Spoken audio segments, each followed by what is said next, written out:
Assalamualaikum warahmatullahi wabarakatuh. Waalaikumsalam warahmatullahi wabarakatuh. Alhamdulillah sore hari ini kita sedang berada di London. Di London, Serasa di Eropa. Eropa. Ya. Tapi bukan Eropa sana. Ini di Lembah Hijau. Masya Allah. Tapi kayaknya biar nyantai dibuka dikit Oh saja. iya, oke. Agak iya. sumuk. Biar kelihatan agak nyaman kayaknya. Ya kurang. Oke, baik. Tapi agak jauh dikit lah, nggak apa-apa ya. Siap, kita ada jaga jarak. Di posisi Jadi, yang aman. sahabat Secangkir Kopi TV, sore hari ini saya bersama Dr. Agus Hermanto. Siap, Wah, ini sedang jalan-jalan di Lembah Hijau. Insya Allah sore hari ini gimana, sehat kan? Alhamdulillah sehat. Sehat ya, Kita dijaga tetap juga kesehatannya. mengikuti protokol kesehatan. Jangan lupa minum Herpos. Ini minuman kesehatan insya Allah. Iya, minuman tradisional. Tradisional. Sore hari ini insya Allah kita akan bincang-bincang dengan Dr. Agus Hermanto berkaitan dengan wakaf uang. Iya, Karena hari ini sedang hit, lagi center ya. santer ya, Iya. lagi diadakan gerakan nasional wakaf uang. Ya, wakaf uang. Walaupun sebenarnya di masyarakat kita yang dipahami oleh masyarakat secara umum, wakaf itu ya wakaf benda tidak bergerak ya. Nah, coba gimana kira-kira Ustaz, informasi atau gambaran-gambaran sekilas dulu tentang wakaf uang ini, Ustaz. Oke, Ustaz. Jadi kalau dulu itu kan ketika masa-masa lalu kita sering melihat fenomena-fenomena di masyarakat kita ya Ustaz ya, terkait dengan adanya wakaf yang dikenal di masyarakat kita ini, memang adanya wakaf tidak bergerak gitu. Artinya benda tidak bergerak itu seperti halnya misalnya ada seorang mewakafkan pintu masjid yang mana beliau berharap dari wakaf yang diberikan ini bisa bertahan untuk masjid, dan kemudian selama pintu ini belum rusak atau masih dimanfaatkan untuk kemaslahatan umum, maka dianggap pahala itu masih mengalir pada orang yang mewakafkan. Kan begitu ya Ustaz ya. Dan kemudian ternyata pada saat ini kita sering sekali mendapatkan satu wawasan tentang adanya wakaf, yaitu benda yang bergerak. Dalam artian selain benda bergerak.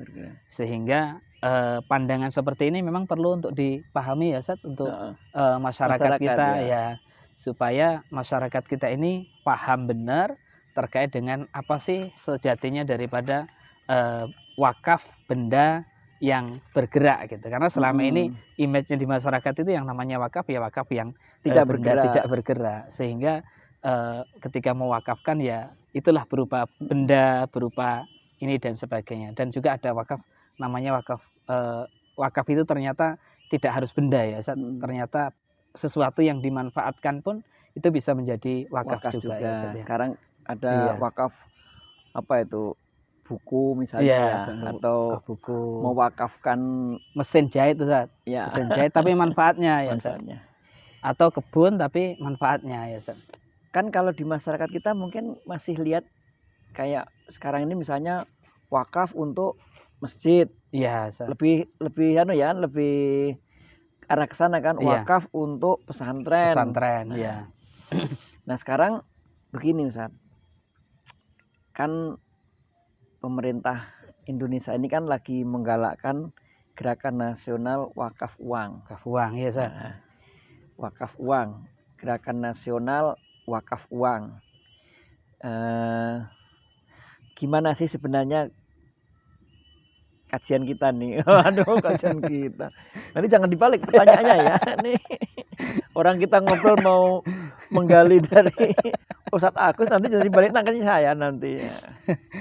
Karena sejatinya ini yang lebih cocok dan mantap untuk menyampaikan terkait dengan wakaf ini justru beliau ini karena dokter wakaf sebenarnya.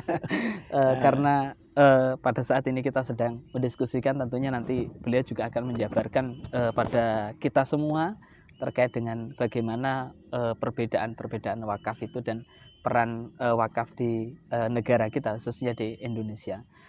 Gerakan GNWU, ya, Gerakan ini Nasional Wakaf Uang.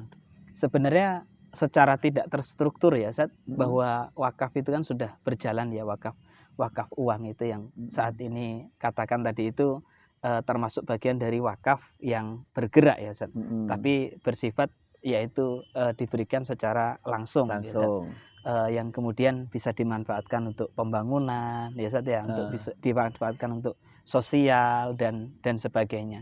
Dan tentunya ini sangat bermanfaat ya, Sebenarnya harapan wakaf itu sangat luar biasa kalau seandainya bisa diterapkan secara mantap.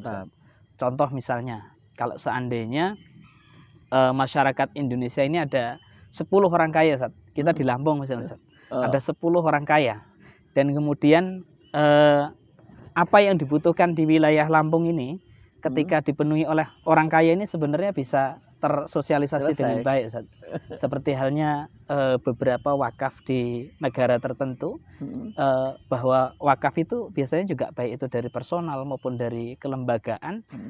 Misalnya jalan nih, sepanjang jalan ini 1000 km saya yang mewakafkan, terus kemudian nanti 1000 km lagi Ustadz lagi yang mewakafkan. Berarti biaya yang mewakafkan ini adalah saya gitu, dan secara totalitas saya. Nanti kemudian ketika Ustadz mewakafkan yang 1000 meter, kemudian Ustadz yang bertanggung jawab untuk memelihara dan kemudian mengaplikasikannya. Dan kemudian orang kaya yang lainnya, maka semua urusan sebenarnya selesai, ya. Iya. Nanti kita cari lagi orang kaya untuk mewakafkan misalnya pembangunan masjid, satu lagi untuk sekolahan.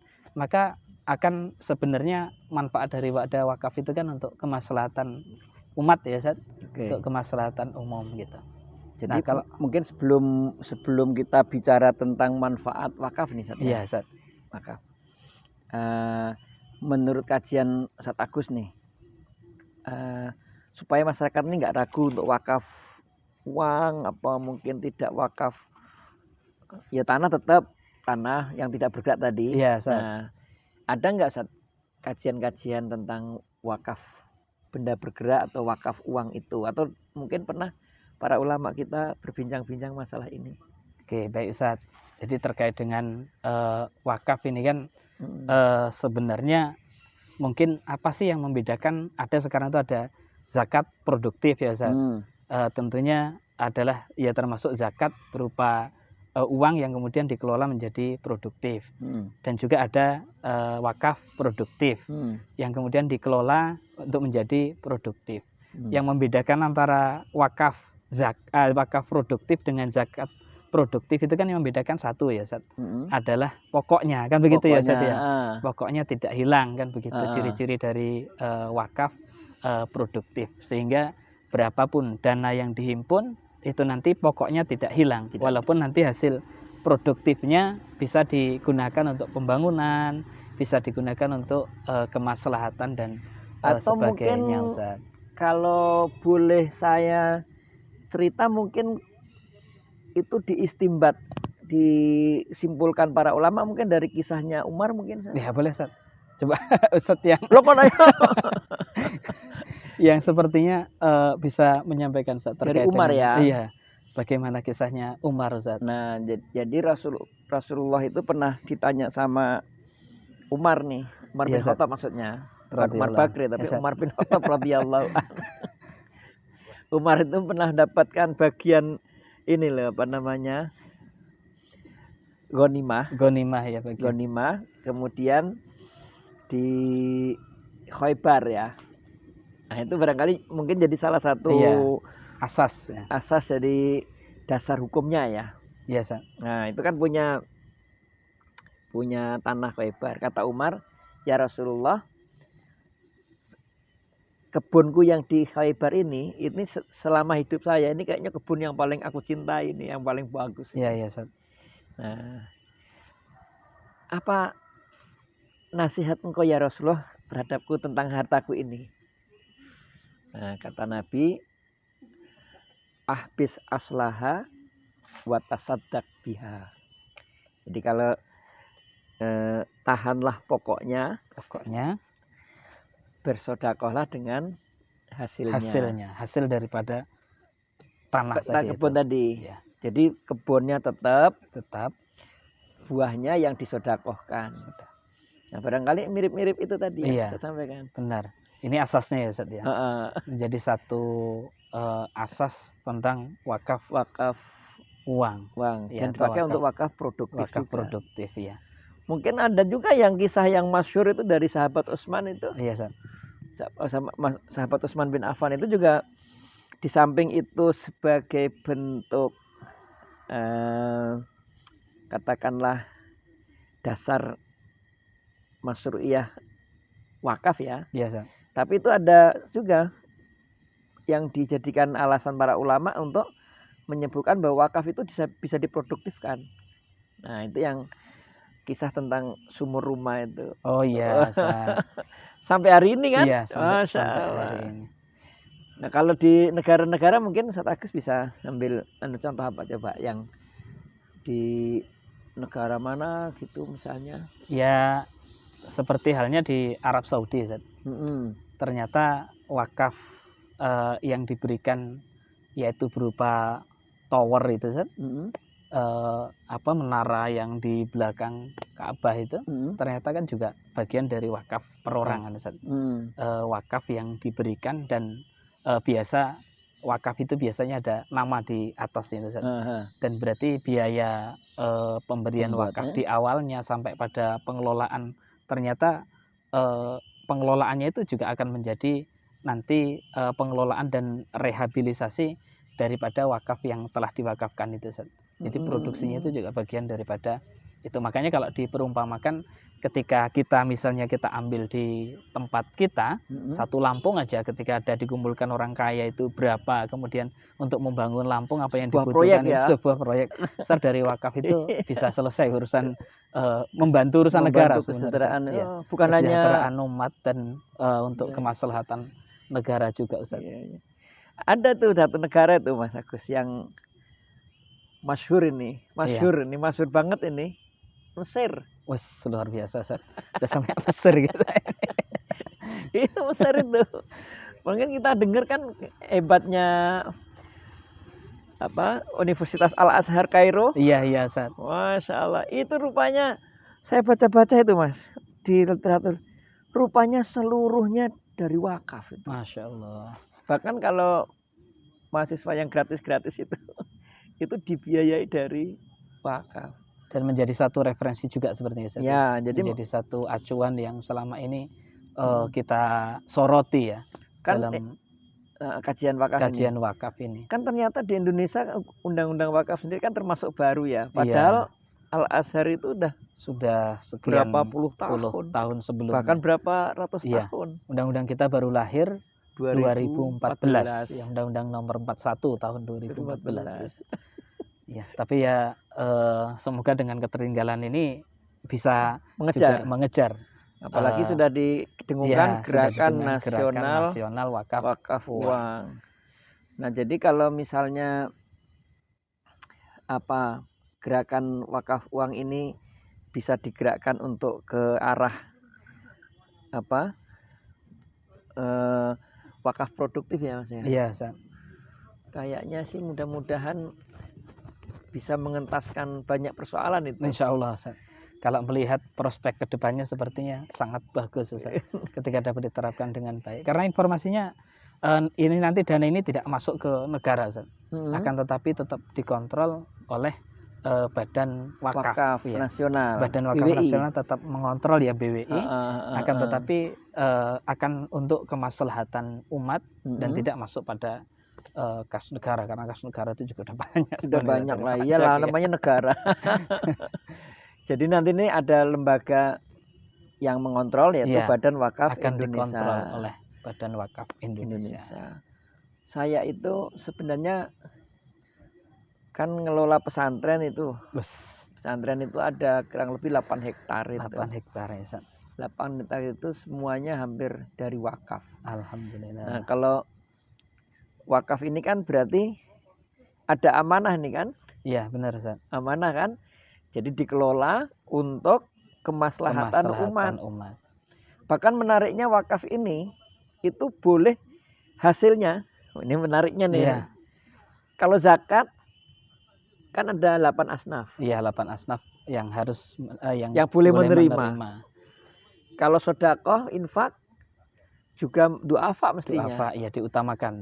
Kan enggak boleh. Diutamakan. Saya sedekah sama orang kaya gitu. Iya. Beda dengan hadiah.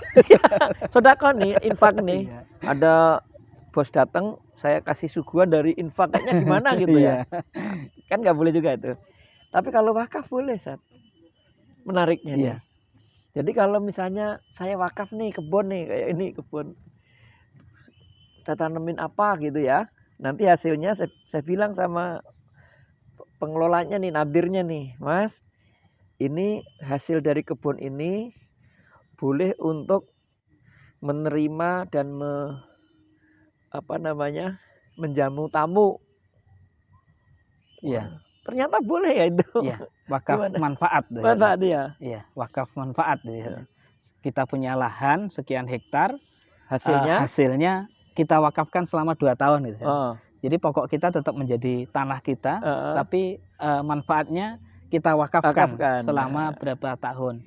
Itu termasuk juga bagian temporer berarti maksudnya. Wakaf muakkad. Wakaf muakkad ya, karena dibatasi oleh waktu tertentu ya. Jadi kalau tadi yang menarik ada satu tulisan Babul Hikmah tadi adalah tanah wakaf ya kan. Tentunya kebetulan juga kita bersama dengan ketua yayasannya. Tentunya perlu dikenalkan juga Ustaz bagaimana pengelolaan wakaf di Babul Hikmah ini Ustaz. Secara umum kita masih wakaf konvensional lah ya, yang lama lah. Iya. Karena itu tanah wakaf langsung kita bangun pesantren untuk pendidikan. Manfaatnya aja yang dipakai masyarakat. Tapi memang kita sudah punya satu cita-cita nih. Bahwa sebagian wakaf itu kita bikin untuk produktif.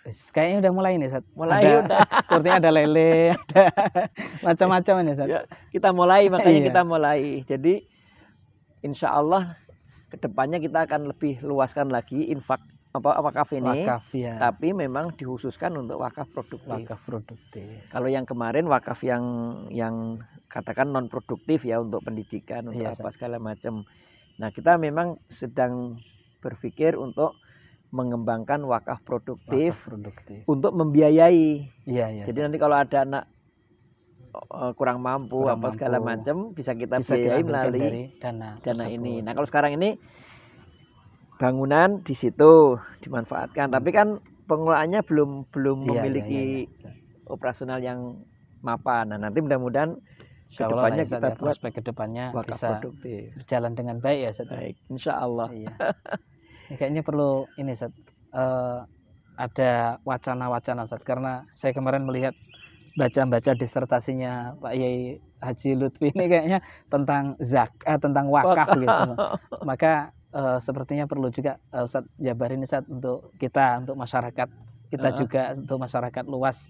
Tadi kalau kita berbicara sedikit tentang wakaf uang, wakaf wakaf tidak bergerak, kemudian sampai pada wakaf bergerak, dan kemudian mungkin tadi juga dalil atau dasar hukum yang mendasari dari wakaf bergerak ini juga sudah dijabarkan, seperti kisahnya Umar, kisahnya Utsman dan sebagainya, dan beberapa negara yang sudah menerapkan wakaf tersebut. Kayaknya sekiranya perlu adanya pemahaman ulama ini Ustaz, supaya bisa lebih masyarakat lebih percayalah tentang kevalidan daripada wakaf uang ini Ustaz. Mungkin pendapat 4 mazhab ini bagaimana Ustaz tentang wakaf ini? Saya balik bertanya ini.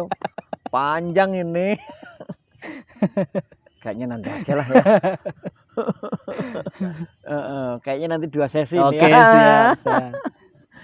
Jadi insya Allah para sahabat Sangkir Kopi TV, insya Allah nanti kita akan bahas khusus dengan beliau lagi nanti, membahas tentang kajian hukum wakaf. Gitu, kajian hukum wakaf secara mendetail. Insya Allah pada pertemuan yang akan datang. Siap. Sekarang kita ingin menggelurakan bahwa wakaf ini bukan hanya sekedar untuk non produktif, tapi sekarang sudah harus bisa bergerak menjadi wakaf produktif. Dari wakaf berbentuk uang sampai wakaf uang itu sendiri. Dan tadi yang membedakan apa Ustaz antara zakat sama wakaf tadi Ustaz? Ya, wakaf produktif sama zakat produktif Ustaz? Ya, kalau wakaf produktif ini bisa dimanfaatkan oleh semua kalangan, tidak dipilih-pilih. Dan pokoknya tidak hilang. Tidak hilang. Ya. Ya, kalau yang zakat atau infak, pokoknya memang bisa diberikan secara keseluruhan. Terima kasih sahabat Secangkir Kopi TV. Insya Allah mudah-mudahan silaturahmi kita ini bermanfaat, dan jangan lupa ini kita sedang jalan-jalan di lembah hijau dan jangan lupa minuman Herbos. Secangkir kopi. Tapi minumnya ada nastar juga. Menambah stamina. Dapur Winda. Ya, terima kasih. Kita tutup. Assalamualaikum warahmatullahi wabarakatuh.